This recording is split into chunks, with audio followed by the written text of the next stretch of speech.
بسم اللہ الرحمن الرحیم۔ الیکشن کمیشن آف پاکستان کے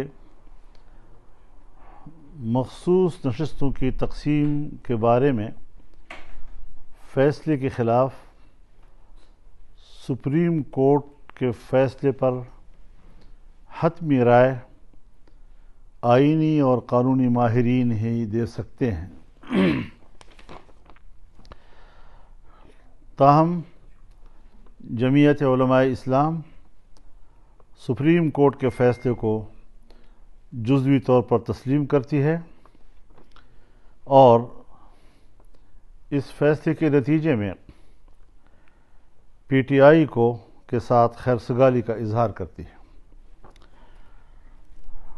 ہم امید کرتے ہیں کہ دونوں جماعتوں کے باہمی تعلقات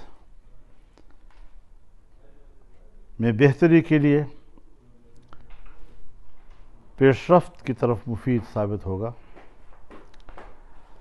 اور تحفظات کو دور کرنے کے لیے مذاکراتی ماحول تشکیل دینے میں مددگار ثابت ہوگا۔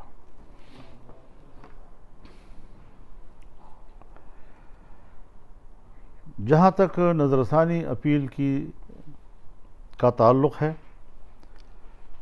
جمعیت علماء اسلام بطور جماعت اپیل دائر نہیں کرے گی۔ تاہم جمعیت علماء اسلام کے